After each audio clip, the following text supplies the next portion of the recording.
Halo, ketemu lagi dengan saya channel Dokter Made Hipnotis ya. Kali ini kita membahas soal trauma kita di masa kecil.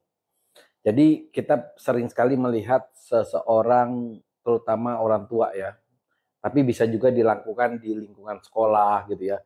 Bagaimana ketika tingkah laku orang tua atau guru atau orang di sekitar lingkungan anak kecil itu melakukan tindakan kekerasan, termasuk kekerasan verbal. Nah, ketika dia melakukan tindakan verbal dengan amarah ya, itu biasanya nadanya keras. Ya, nada yang keras sambil melakukan tindakan seperti misalnya memukul meja, membanting benda, ya. Biasanya ini diikuti dengan lawannya itu ketakutan. Jadi misalnya si suami melakukan tindakan verbal kepada istrinya dengan nada keras sambil banting meja ya atau banting piring sampai pecah lah. Dan itu dilakukan di depan anak ya karena biasanya kan rumah tangga kita itu biasanya rumahnya itu kecil ya. Pasti anak ada di situ. Nah, sering sekali sikap kita itu nggak peduli di depan anak atau tidak kita melakukan tindakan kekerasan. Si anak ketika melihat bapaknya melakukan tindakan seperti itu di depan ibunya dan dia melihat respon ibunya itu menangis, di alam bawah sadarnya si anak ini mengatakan bahwa sesuatu yang nada keras, apalagi sampai melakukan tindakan itu akan menyakiti hati. Buktinya apa? Ibunya nangis. Itu tertanam di pikiran bawah sadar.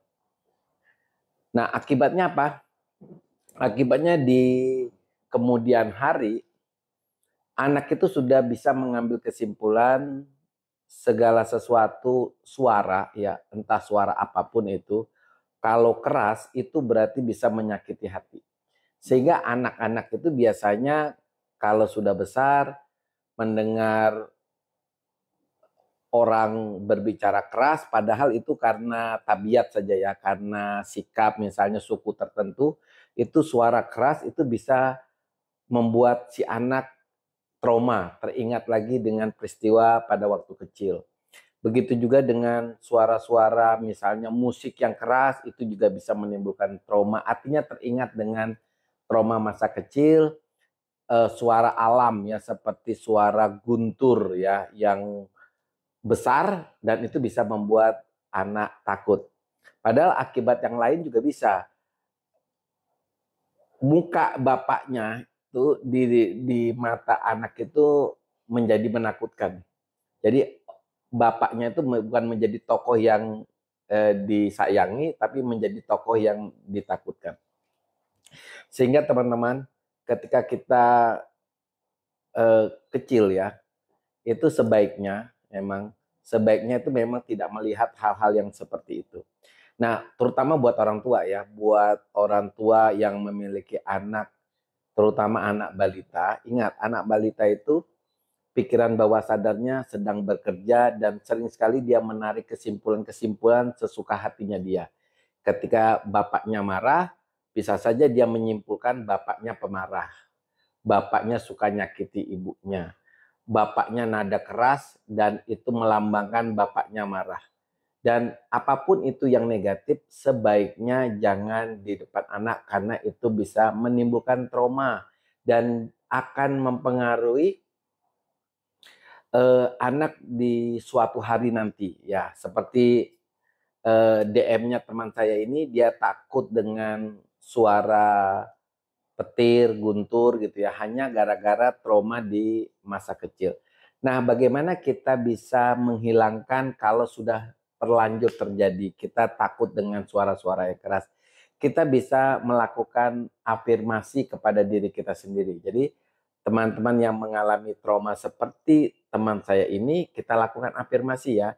Afirmasi itu begini, afirmasi itu adalah kalimat yang positif yang dilakukan secara konsisten, maksudnya terus-menerus, dan dipercaya bahwa kalimat itu akan masuk ke pikiran bawah sadar dan akan menjadi keyakinan kita.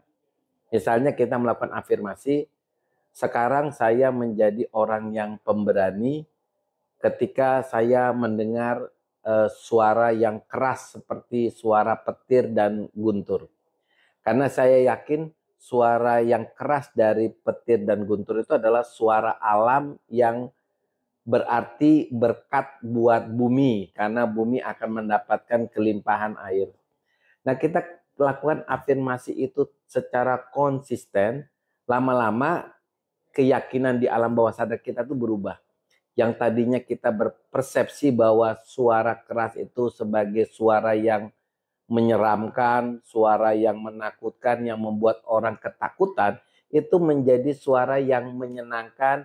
Suara keras itu petanda, itu berkat buat bumi, karena bumi akan dapat air yang cukup banyak. Nah, demikian ya teman-teman, bagaimana kita melakukan afirmasi yang baik buat diri kita sendiri. Tetapi syaratnya gini ya, afirmasi itu dilakukan secara konsisten terus-menerus, terutama kalau menjelang tidur. Kata orang sih konsistennya itu selama 30 hari atau lebih, bahkan ada yang mengatakan sampai 90 hari. Ya, demikian ya teman-teman, tetap semangat.